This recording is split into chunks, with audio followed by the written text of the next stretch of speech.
Durante la Segunda Guerra Mundial, miles de mujeres soviéticas lucharon en primera línea de batalla, incluso cuerpo a cuerpo.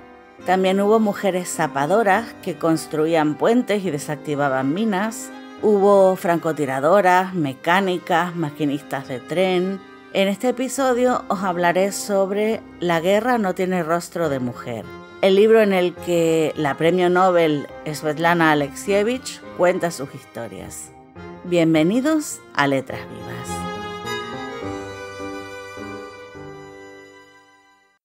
Cuando me topé por casualidad con la sinopsis de este libro, supe que quería leerlo porque me interesó muchísimo esa premisa de devolver la voz a estas combatientes que durante 40 años fueron silenciadas.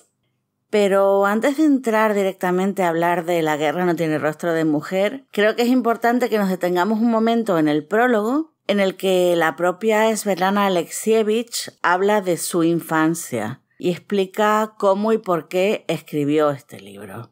La autora cuenta que toda su familia, tanto la materna como la paterna, sufrió mucho durante la guerra, perdieron a muchos familiares. Algunos fueron asesinados de una forma extremadamente cruel por los alemanes y esto marcó a todo el pueblo, no solo a su familia, sino a todo el pueblo donde ella vivía.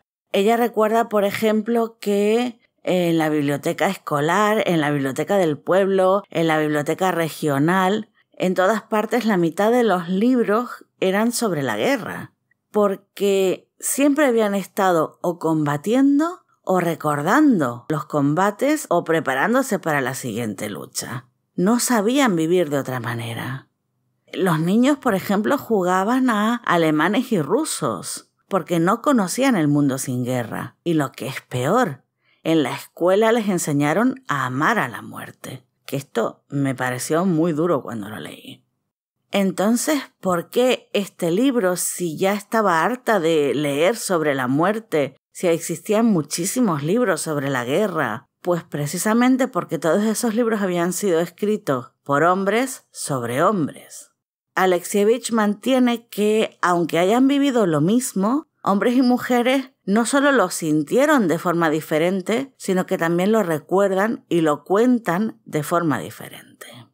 A menudo los hombres se ocultan detrás de los hechos. Hablan de estrategia militar, de los aviones arrebatados al enemigo, de las medallas, el honor. Esa es la guerra que quieren contar. Y a muchos no les interesa que se conozca o que se divulgue otra versión. De hecho, durante las entrevistas la autora se tuvo que enfrentar a la oposición de muchos hombres. Algunos le decían que todo eran fantasías femeninas, que las mujeres mienten.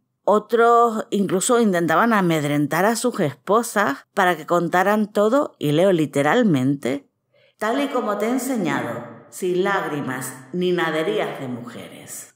Pero es precisamente lo que estos hombres llaman naderías de mujeres lo que le interesa a Svetlana Alexievich.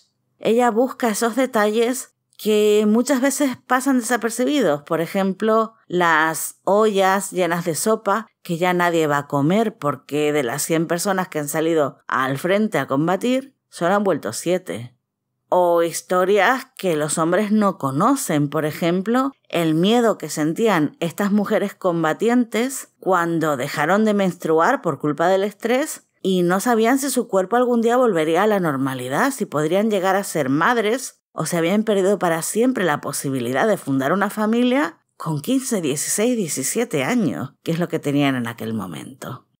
Por último, antes de seguir, un pequeño disclaimer. A lo largo de todo el libro, la autora dice, los hombres esto, las mujeres aquello. Es como si creyera que hay cosas de hombres y cosas de mujeres, que es una idea que yo evidentemente no comparto y que me choca bastante al leer. Lo digo porque creo que este libro no se puede leer con las gafas del siglo XXI. Hay que intentar ponerse un poco en el lugar de la autora, entender de dónde viene, qué edad tenía cuando lo escribió, qué educación había recibido, porque si no esto te puede chocar tanto que te impida centrarte en lo que realmente importa, que es lo que te está contando. ¿Y qué es lo que cuenta este libro? Pues por una parte reúne las entrevistas que Alexievich hizo a cientos de combatientes en la guerra. Y por otra parte, también habla de cómo lo escribió, es decir, cómo seleccionó a quién entrevistar, a quién no, qué testimonios incluir, cuáles descartar. También habla de los choques con la censura, habla de qué pasó tras la perestroika cuando pudo publicarlo sin dudas y pudo volver a incluir fragmentos que había eliminado. Es decir, se van alternando transcripciones de entrevistas con reflexiones de la autora, con, digamos, el making of del libro. Y esto hace que la atención del lector siempre se mantenga muy activa. A mí me tuvo enganchada desde el principio, a pesar de que lo que cuenta realmente es duro y no es fácil de leer. ¿Cómo era el método de Alexievich para estas entrevistas? Pues lo primero era intentar pasar mucho tiempo con cada una de estas mujeres y nunca iba directo al grano. Siempre intentaba pasar un rato charlando con ellas de cualquier otra cosa, o viendo fotos de sus nietos, o cocinando, o lo que fuera, hasta que llegaba el momento en que la mujer bajaba la guardia y empezaba a hablar no de la guerra, sino de ese fragmento de su vida. Cuando empezaba a hablar desde el corazón, con palabras directas, simples, sin adornos, cuando ya salía su verdad. Eso es lo que la autora utiliza y traslada a este libro. Porque Svetlana Alexievich lo que quiere es conseguir la verdad de aquellos días. No la versión oficial, que solo se centra en la gloria, en los héroes, la patria, no. Ella lo que quiere es retratar el día a día, la vida real y sobre todo los sentimientos de estas mujeres.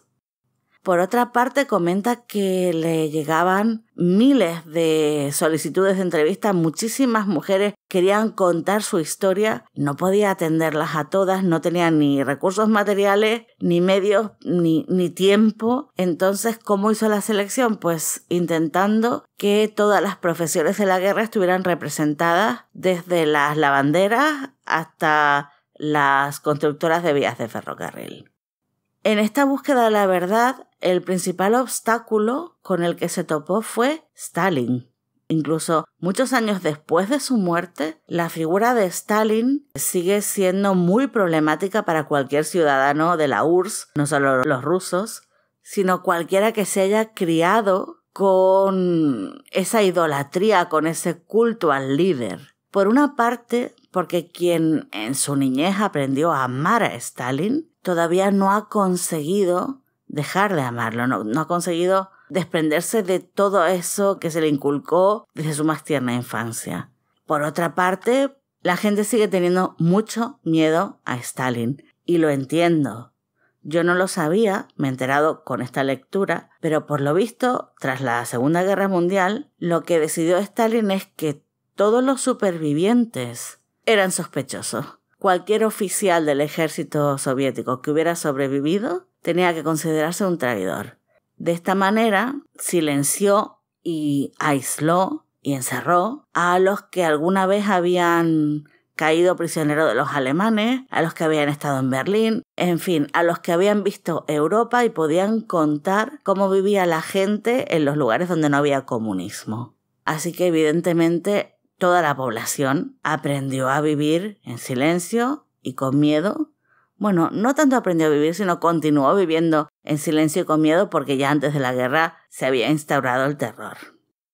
Esto tuvo unas consecuencias horribles no solo para estos hombres encarcelados, sino también para sus mujeres y sus hijos, que de la noche a la mañana fueron considerados posibles traidores o sospechosos de traición y tenían problemas incluso para encontrar un trabajo. Y ahora, centrándonos totalmente en el contenido de La guerra no tiene rostro de mujer. ¿Qué cuenta? Pues la primera pregunta que le surge a la autora es ¿cómo y por qué estas mujeres fueron al frente? Y la respuesta es terrorífica. Lo primero que hay que entender es que en ese momento el pueblo soviético, y no me refiero solo a los rusos, sino a toda la URSS, tenía una idea enfermiza, obsesiva, muy insana de la patria, del patriotismo, de la lealtad a la patria.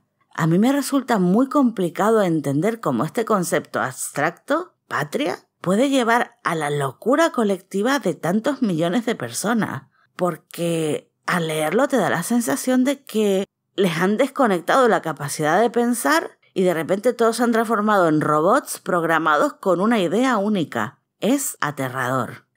Pues por este concepto de lealtad a la patria, hombres y mujeres estaban dispuestos a sacrificar, gustosamente además, a sus hijas con tal de obtener la victoria, con mayúsculas. En algunos casos fueron los padres o incluso las madres quienes inscribieron a niñas de 15, 16, 17 años, eso sí, no para ir a pegar tiros, no, sino como enfermeras voluntarias o como telegrafistas para el Estado Mayor. Y ellas fueron encantadas. De hecho, también hay testimonios de jóvenes que se escaparon de casa contra la voluntad de sus madres para alistarse sin permiso. Aunque no todas lo hacían por patriotismo. También está el testimonio de una joven que trabajaba en una fábrica 20 horas al día y literalmente se estaba muriendo de hambre por el racionamiento. Cuando oyó que en el frente había comida, mala, pero comida, dijo, me voy al frente, necesito comer. Una vez llegaban al frente, sí es cierto que la inmensa mayoría de los mandos militares se negaban a que combatieran, intentaban que se quedaran en el Estado Mayor, que se quedaran en la enfermería, no las querían en primera línea de batalla, pero ellas insistían en que querían pegar tiros y matar alemanes. Es tremendo. La segunda pregunta que se plantea la autora es ¿cómo era la convivencia entre estas mujeres y los soldados? Y la respuesta es que hubo de todo. Hay algún testimonio aislado, pero muy minoritario, de mujeres que tuvieron que enfrentarse al acoso sexual de sus compañeros. Y lo solucionaron sobre todo haciéndose amantes fijas del comandante del batallón, aunque él no les gustara, para conseguir que los demás las dejaran en paz. Pero por lo que parece esto no era habitual. De hecho, la mayoría de las entrevistadas recuerdan que los hombres las protegían. Y por otra parte, en el frente también se dieron historias de verdadero amor, historias bonitas. Por ejemplo, de una mujer que enfrentó muchos peligros para conseguir llegar al frente donde estaba su marido para luchar juntos en la misma trinchera. Y también hubo jóvenes que encontraron en la guerra el amor de su vida y experimentaron su primer beso y cuando cuentan la historia lo hacen todavía con verdadera pasión, con verdadera felicidad. Aunque suene extraño, en la guerra también hubo momentos de auténtica felicidad. ¿Y qué pasó tras la guerra? Pues en algunos casos algún miembro de la pareja no sobrevivió. En otros casos los hombres decidieron que querían empezar una nueva vida sin recuerdos de la guerra, con otra mujer que no les hiciera pensar en el infierno que habían vivido y abandonaron a sus novias del frente, incluso aunque estuvieran embarazadas les dio igual. Y otros pues consiguieron su final feliz, se casaron y durante toda la vida formaron un matrimonio sólido y bien avenido, porque en eso coinciden todos los testimonios. Este lazo que se creó entre estas parejas de la guerra fue la mejor base para una buena vida en común y para un matrimonio estable. Una vez respondidas estas dos preguntas, que eran las que más acuciaban a Svetlana Alexievich, decide centrarse en contar anécdotas del día a día, pero no solo de lo que se vivía en el frente, sino también de lo que vivía la gente que se había quedado en los pueblos. Se centra en momentos y cosas básicas como la comida, la limpieza, la colada. También da muchísima importancia al testimonio de las médicas, de las enfermeras, porque le interesa ese conflicto moral que algunas tenían entre odiar a los prisioneros de guerra nazis y el deber que tenían como personal sanitario de curarlos y de atenderlos. También me interesa mucho el fragmento que habla de la llegada del ejército soviético a Berlín. Los testimonios muestran que la sensación predominante en estas mujeres era el asombro. Contemplaban la calidad de las carreteras, las vajillas de porcelana de algunas casas, los manteles, incluso una lavadora que les parecía el no va más. Y no lograban entender por qué, si los alemanes vivían tan bien, habían hecho una guerra. Me gusta especialmente esta frase. Nos costaba entender dónde se había originado su odio. El nuestro era comprensible, pero ¿el suyo? Esta frase es tremenda y me ha evocado muchas reflexiones. Como es ver todo desde un único punto de vista, ¿no? Porque ahora nosotros que conocemos toda la historia y conocemos los dos lados, podemos entender que en realidad lo que para estas mujeres era el lujo más absoluto, pues objetivamente no lo era. Alemania estaba pasando por una crisis económica tremenda, había mucho paro y en realidad su situación era muy mala. Pero claro, estas mujeres venían de lo más duro del comunismo, no hay que olvidarlo, y en comparación Alemania les parecía el paraíso. Y me parece muy chocante y muy digno de reflexión. Cambiando de tema, otro asunto en el que inciden muchos testimonios es el de la maternidad. Muchas de estas mujeres eran madres y dejaron a sus hijos al cargo de sus madres o sus hermanas o sus cuñadas para poder ir a combatir. También está el testimonio de una mujer que estaba embarazada cuando empezó la guerra y decidió abortar, aunque eso estaba prohibido por ley, pero ella decidió que no podía tener a su hija en ese momento porque ¿cómo iba a dar a luz cuando la rodeaba la muerte? Y sin embargo, durante la guerra nacieron bebés. Algunos, vamos a decir que no tuvieron suerte, no voy a entrar en detalles, pero otros fueron recibidos con amor y significaron un breve respiro, un momento de esperanza y de felicidad. Sí es cierto que el libro incluye algunas escenas realmente escalofriantes de testimonios de mujeres que tuvieron que utilizar a sus bebés como arma o como escudo.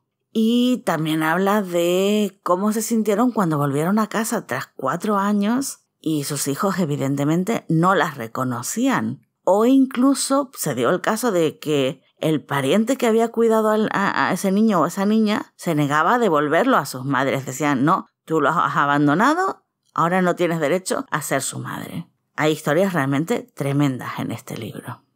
En mi opinión, el mejor capítulo y el que más me impactó, desde luego, es el que se dedica a los partisanos. Y os voy a leer un fragmento que creo que explica por qué. En esa guerra morir no era lo más terrible. Había algo peor. Imaginémonos a un soldado en la guerra rodeado por sus familiares, sus hijos, su mujer, sus ancianos padres. En cada momento tiene que estar preparado para sacrificarlos, entregarlos a la inmolación. Allí a menudo no había testigo de los actos de valor, al igual que tampoco los había de la traición. La guerra no tiene rostro de mujer es un libro explícito, es un libro duro de leer que no esconde los parásitos, la crueldad, la tortura, el hambre. Hay que tener estómago para leerlo. Esto es precisamente lo que pretendía la autora y en mi opinión lo consiguió, porque hay un momento en el prólogo en el que ella dice: no estaría mal escribir un libro sobre la guerra que provocara náuseas, que lograra que la sola idea de la guerra diera asco, que pareciera de locos, que hiciera vomitar a los generales. Pues bien, este es ese libro. La autora bucea sobre todo en los sentimientos. Por ejemplo, habla de qué se siente al matar a alguien. Les pregunta directamente a estas mujeres qué sintieron ellas y las respuestas son muy viscerales en todos los casos. Algunas hablan de que se sentían muy mal, de que les costó asimilar que habían arrancado la vida de una persona, les costó aprender a matar. Pero otras mujeres llegaron al frente llevadas por el odio, ya habían visto lo que los nazis eran capaces de hacer, ya habían invadido sus aldeas, ya habían visto cómo maltrataban a sus familiares y llegaron incluso a disfrutar de ver cómo morían los prisioneros de guerra. A mí las escenas de odio me han resultado mucho más duras de leer que las escenas de enfermedad, los testimonios de las enfermeras y los médicos, que son muy duros, pero es que las escenas estas de odio están tan bien narradas, describen con tanta intensidad ese sentimiento visceral, esa brutalidad que parece que traspasa las páginas. Y lo único que consigue calmar el malestar que producen estas escenas es que también hay testimonios esperanzadores de soldados, médicas y enfermeras que a la hora de la verdad sí que ayudaron a los alemanes, a los que hacían prisioneros, sí que los trataron con humanidad. En fin, hay de todo.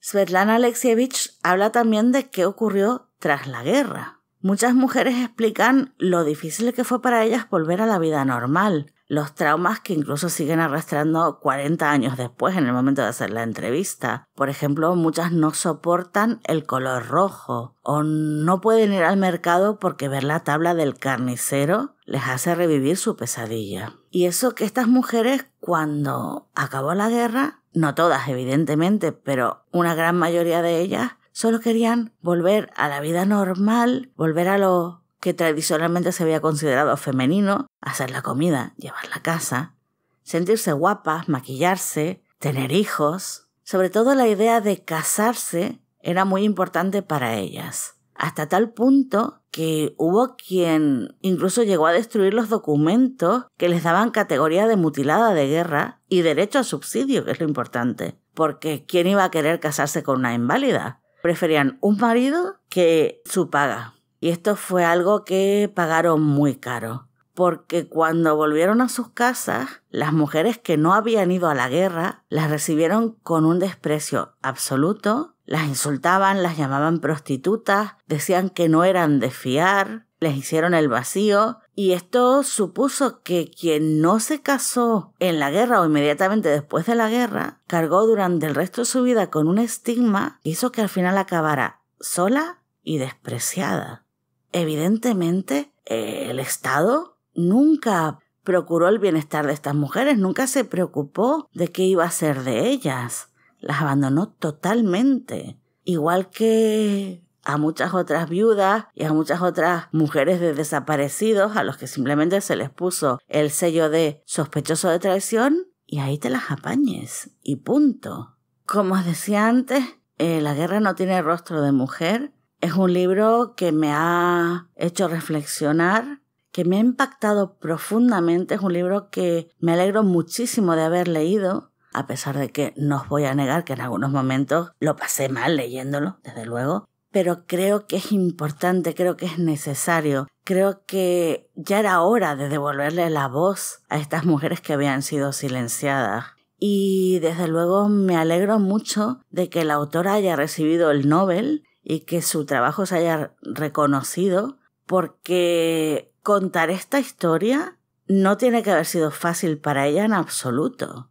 Enfrentarse cara a cara a estos testimonios ya es duro de por sí, pero es que también organizar toda esta información, darle la estructura, ver cómo la vas a contar para que el lector se quede atrapado en tu libro y resulte interesante, enfrentarte a la censura, enfrentarte al desprecio de los que dicen ¿por qué no mantienes la versión oficial? ¿Por qué quieres reducir a nuestros héroes y heroínas a mujeres de carne y hueso normal y corriente que lloran y se preocupan y sangran y tienen la regla? ¿Por qué no te quedas con la gloriosa versión de la victoria y te centras solo en eso? Tuvo que enfrentarse a una oposición tan brutal para sacar adelante este libro y demostró una tenacidad y un esfuerzo tan grande que yo la admiro profundamente. Y sin duda quiero seguir explorando su obra. Por cierto, os agradecería mucho si me dierais consejo de cuál es la siguiente obra de Alexievich que debería leer. Supongo que Voces de Chernóbil porque es la más conocida, pero si alguien ha leído alguna otra que me pueda recomendar, os lo agradecería mucho. También me encantaría saber vuestra opinión sobre este podcast y sobre este libro. Si habéis leído La guerra no tiene rostro de mujer, contadme si os ha gustado tanto como a mí, si destacáis lo mismo que yo, o si ha habido alguna cosa que no os haya gustado de cómo está escrito. Y si no, ¿os apetece darle una oportunidad? Y dicho esto, por hoy me despido. Primero que nada os doy las gracias por escucharme. Y también os pido que si os ha gustado mi contenido, por favor, os suscribáis a Letras Vivas y así de paso no os perderéis ningún episodio. Si queréis más reseñas y recomendaciones literarias, podéis seguirme en mis redes sociales. Mi usuario de Twitter es @letrasvivas_77 y el de Mastodon @a77@novictesh.es. También me encontraréis en TikTok y en YouTube simplemente introduciendo las palabras Letras Vivas. Yo volveré muy pronto con un nuevo episodio y hasta entonces os deseo muy felices lecturas. Un abrazo para todos.